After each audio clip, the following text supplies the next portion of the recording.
इतनी सारी तलवारों के बावजूद लियू शिंग कमाल की स्पीड से आगे बढ़ता है और सुनहरी रोशनी के घूमते हुए भंवर में अपने पास आने वाली हर एनर्जी तलवार को आसानी से हटा देता है। उसके चेहरे पर एक आत्मविश्वास भरी मुस्कान आती है जब वो अपने दुश्मन को ताना मारता है और पूछता है कि क्या उसके पास बस इतना ही है। कियारी युक्शियो नीली एनर्जी से घिरा हुआ उतनी ही आत्मविश्वास भरी मुस्कान के साथ अपनी बड़ी तलवार ऊपर उठाता है। वो लियू शेंग से कहता है कि इतनी जल्दी ना करे और वादा करता है कि असली शो तो अभी शुरू हुआ है। पावर में अचानक हुई बढ़ोतरी से सेबेस्टियन और एक्लीसिया अपने प्राइवेट देखने के बॉक्स में पूरी तरह हैरान रह जाते हैं। सेबेस्टियन अविश्वास में चिल्लाता है, ये महसूस करते हुए कि कियान युक्शियो भी 5वें एडवांस पर पहुंच गया है। वही अविश्वसनीय पावर लेवल जिसका इस्तेमाल लियू शेंग ने मुनरो को हराने के लिए किया था। वो कहता है कि लियू शेंग की उपलब्धि पहले से ही कमाल की थी, लेकिन उसे कभी उम्मीद नहीं थी कि कियान युक्शियो भी उसी लेजेंडरी लेवल पर पहुंच जाएगा। एक्लीसिया गंभीर भान से चेतावनी देती है कि वे अब मुकाबला नहीं रोक सकते। वो समझाती है कि अगर वे बीच में गए तो वे हमले के धमाके में फंस जाएंगे, ये मानते हुए कि वे इतनी बड़ी लड़ाई में कदम रखने के लायक भी नहीं हैं। उनकी पावर का विशाल पैमाना तब दिखता है जब दो विशाल आकृतियां ग्रह के ऊपर ऑर्बिट में टकराती हैं, जिससे अंतरिक्ष में शॉक वेव्स फैलती हैं। एक बालकनी से देखते हुए लैन ये नज़ारा देखकर अवाक रह जाता है। वो हैरानी से चिल्लाता है, ये देखते हुए कि लेवल 12 के ज़्यादातर काउंसलर अभी तक 4 एडवांस तक भी नहीं पहुंचे हैं। फिर भी न सिर्फ लियू शेंग के पास 5वां है, बल्कि इस रहस्यमयी अजनबी ने भी ऐसा ही कर दिखाया है।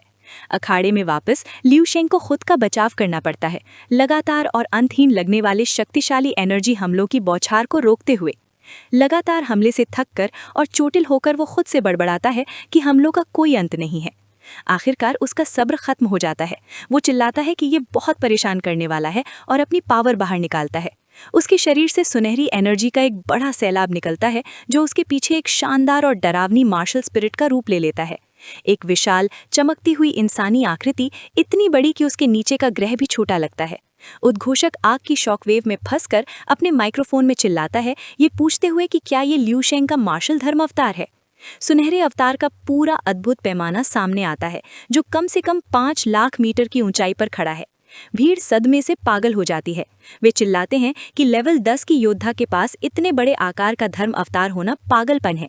वे डर के मारे सोचते हैं कि अगर वो कभी लेवल 11 पर पहुंच गया तो ये कितना बड़ा हो जाएगा, और इस विचार को पूरी तरह से अकल्पनीय बताते हैं। लियू शेंग का विशाल सुनहरा मार्शल धर्म अवतार तारों वाले अखाड़े में कियान युक्शियो के ऊपर मंडरा रहा है, और लियू शेंग खुद उसके माथे पर शांति से खड़ा है, लड़ाई के लिए तैयार है। बिना डरे कियान युक्शियो मुस्कुराता है। उसका शरीर नीली ऊर्जा से घिरा हुआ है। वो लियू शेंग को ताना मारता है, कहता है कि उसकी तलवार के वार का मुकाबला करने के लिए धर्म अवतार का इस्तेमाल करना बुरा विचार नहीं है, लेकिन वो खुले तौर पर सवाल करता है कि क्या ये उसकी शक्ति का सामना करने के लिए काफ़ी होगा। फिर वो अपनी पूरी शक्ति का इस्तेमाल करता है, जिससे उसकी विशाल ऊर्जा तलवार बहुत बड़ी हो जाती है।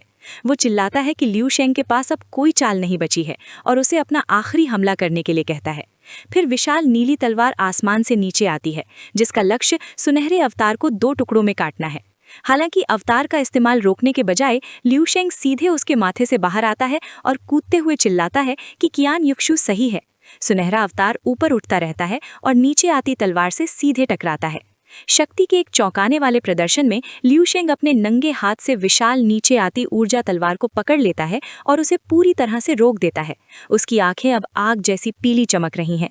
उसके चेहरे पर एक चौड़ी आत्मविश्वास भरी मुस्कान फैल जाती है। वो बताता है कि चूंकि धर्म अवतार की शक्ति तलवार के वार का सामना नहीं कर सकती, इसलिए उसे कुछ और इस्तेमाल करना होगा। एक आखिरी विजयी चिल्लाहट के साथ वो अपनी चौथी दिव्य तकनीक द गोल्डन क्रिस्टल बॉडी का इस्तेमाल करता है। उसके शरीर से एक शानदार सुनहरी रोशनी निकलती है और अविश्वसनीय शक्ति के कारण विशाल नीली ऊर्जा तलवार उसके छूते ही चटक जाती है और टूट जाती है। कियान युक्शियो केवल पूरी तरह से सदमे और अविश्वास की स्थिति में देख सकता है। अगले ही पल पूरी विशाल नीली तलवार रोशनी के अनगिनत टुकड़ों में बिखर जाती है। हमला पूरी तरह से रुक गया। फीकी पड़ती सुनहरी ऊर्जा से घिरा हुआ कियान युक्शियो अपने हारे हुए हमले के टुकड़ों को पूरी तरह से भ्रम की स्थिति में घूरता है। वो अविश्वास में चिल्लाता है, सवाल करता है कि लियू शेंग असल में किस तरह का राक्षस है। लियू शेंग शांत समझदार मुस्कान के साथ उसे नीचे देखता है। वो पूछता है कि कियान युक्शियो किस बारे में बात कर रहा है और अपनी असली योजना बताता है कि वो आखिरकार उसे अपने अल्टीमेट अटैक का इस्तेमाल करने के लिए धोखा देने में कामयाब हो गया है। अब जबकि कियान युक्शु की बारी है तो लिू शेंग सुझाव देता है कि अब उसकी बारी है। बिना कुछ और कहे वो आगे बढ़ता है। लिू शेंग का हमला जोरदार ताकत से होता है, जिससे कियान युक्शु का रक्षा कवच टूट जाता है। कियान युक्शु लड़खड़ा कर पीछे हटता है, पूरी तरह से अविश्वास में अपना सीना पकड़ लेता है। वो अंदर ही अंदर निराशा में चिल्लाता है, ये समझने में असमर्थ कि उसकी उड़ने वाली तलवार एक ऐसा शक्तिशाली हमला जो लेवल 13 को घायल करने के लिए था, काश्तकार लिू शेंग के खाली हाथों से चकनाचूर हो सकता था। अपने प्राइवेट व्यूइंग बॉक्स से देखते हुए सेबेस्टियन लड़ाई से पूरी तरह मंत्रमुग्ध हो जाता है। वो लड़ाई का विश्लेषण विस्मय के साथ करता है, ये देखते हुए कि लिू शेंग ने मुनरो को हराने के लिए 5 लिमिट ब्रेकिंग हमले किए थे और अब कियान युक्सियो के साथ अपनी लड़ाई में वो 5 लिमिट ब्रेकिंग हमलों का सामना करने के लिए उतनी ही भयानक ताकत दिखा रहा है।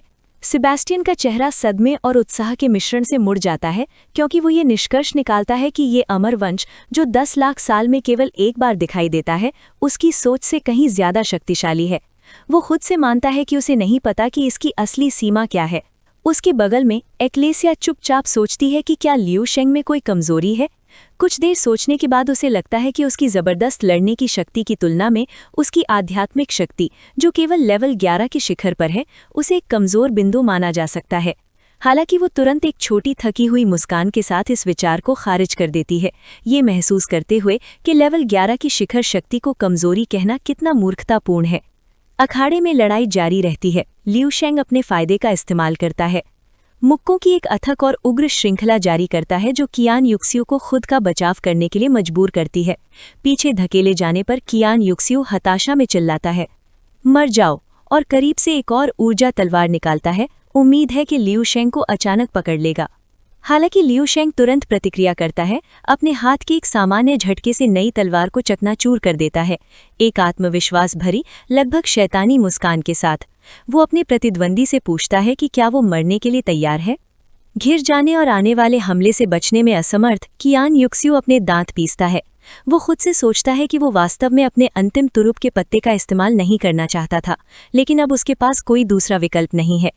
वो एक नई ठोस दिखने वाली सुनहरी तलवार निकालता है और एक हताश टकराव में लिू शेंग की मुट्ठी से सीधे टकराता है। प्रभाव बहुत बड़ा होता है और कियान युक्सियो के अंतिम हथियार की तलवार पर तुरंत दरारें फैलने लगती हैं। वार की ताकत तलवार से होकर गुजरती है और उसके मुंह से खून टपकने लगता है, जिससे वो दर्द भरी आवाज निकालता है। ये देखकर लिू शेंग अपना हमला रोक देता है। उसके चेहरे पर सचमुच हैरानी का भाव होता है। उसका एक मजेदार कार्टून जैसा चिबी वर्जन दिखाई देता है और एक शरारती मुस्कान के साथ वो खुद से सोचता है कि ये कितना अजीब है कि उसने अभी तक अपने विरोधी पर ठीक से एक भी साफ हिट नहीं मारा है और वो पहले ही खून उगल रहा है। कियान युक्सियो की बेताब चीख के बावजूद लिू शेंग का मुक्का जबरदस्त ताकत से लगता है, उसके विरोधी के आखिरी बचाव को तोड़ते हुए। कियान युक्सियो लड़खड़ाकर पीछे हटता है, मुंह से काला खून थूकता है। उसकी तलवार अब दरारों से भर गई है। स्थिति को मजेदार पाते हुए लिू शेंग इसे बहुत दिलचस्प बताता है और सुनहरी मुक्कों की एक लगातार सीरीज शुरू करता है। पूरी तरह से नष्ट हो जाती है। आखिरी वार की ताकत से एक मजेदार कार्टून जैसा कियान युक्सियो पीछे की ओर उड़ जाता है। उसके चेहरे से खून बह रहा होता है। अपनी आंखें खतरनाक पीली चमकती हुई लिू शेंग उस जगह पर मजाक उड़ाते हुए टिप्पणी करता है। अपने विरोधी को इंसानी फव्वारा कहता है। घायल और खून बहता हुआ कियान युक्सियो अपने विरोधी को पूरी नफरत से घूरता है। लिू शेंग का नाम चिल्लाता है। एक आखिरी बेताब कोशिश में वो चिल्लाता है, मर जा, और शुद्ध नीली आध्यात्मिक ऊर्जा की एक विशाल घूमती हुई लहर छोड़ता है। हालांकि लिू शेंग बिल्कुल प्रभावित नहीं होता है। वो सवाल करता है कि उसका विरोधी आध्यात्मिक शक्ति से कैसे हमला कर सकता है, जबकि उसकी शारीरिक शक्ति पहले ही फेल हो चुकी है, और अपने हाथ के एक हल्के इशारे से वो आसानी से पूरे हमले को पीछे धकेलकर खत्म कर देता है। हैरान और पूरी तरह से बिना किसी विकल्प के कियान युक्सियो सिर्फ अविश्वास से घूर सकता है, ये महसूस करते हुए कि उसने अभी अपना आखिरी दाव चला है। पूरी तरह से हारा हुआ वो घुटनों के बल गिर जाता है और लिू शेंग के सामने आत्मसमर्पण कर देता है। हालांकि लिू शेंग अभी खत्म नहीं हुआ है। अब उसकी आंखें खतरनाक लाल चमक रही हैं। वो अपने हारे हुए विरोधी से कहता है कि ये लो, और लाल ऊर्जा की एक पतली शक्तिशाली किरण छोड़ता है। किरण सीधे कियान युक्सियो की परछाई के आर पार हो जाती है। मैच खत्म होने के बाद दिया गया एक जानलेवा वार। कियान युक्सियो के हारे हुए शरीर से उसका एक छोटा भूत जैसा वर्जन निकलता है। जैसे ही वो तैरता हुआ दूर जाता है, वो कसम खाता है कि वो इसे याद रखेगा और अगली बार चीजें अलग होंगी, लेकिन उसका भागना थोड़ी देर का होता है। लिू शेंग तुरंत प्रकट होता है और छोटे भूत को हवा से पकड़ लेता है। वो संघर्ष कर रही आत्मा को ताना मारता है, शैतान से पूछता है कि क्या उसे सच में लगा था कि वो शुरुआती आत्मा क्षेत्र से किसी से बच सकता है। छोटा भूत लिू शेंग से उसे जाने देने के लिए चिल्लाता है, इस बात पर जोर देता है कि उसने पहले ही सरेंडर कर दिया है और लिू शेंग मैच जीत गया है। लिू शेंग का एक छोटा वर्जन दिखाई देता है जो संघर्ष कर रही आत्मा को घृणा की नजर से देखता है। वो सवाल करता है कि वो ऐसा क्यों कर रहा है, जैसे कि डुअल एंड का मतलब है कि उसे जीवित रहने दिया जाएगा। इस विचार को बेतुका बताता है। फिर आत्मा के डर के लिए लिू शेंग छोटे भूत को अपने मुंह में डाल लेता है और उसे खा जाता है, जिससे कियान युक्सियो की कहानी हमेशा के लिए खत्म हो जाती है। ये वीडियो का अंत है। अगर आप लोग अगला भाग देखना चाहते हैं तो हमारे चैनल को सब्सक्राइब करें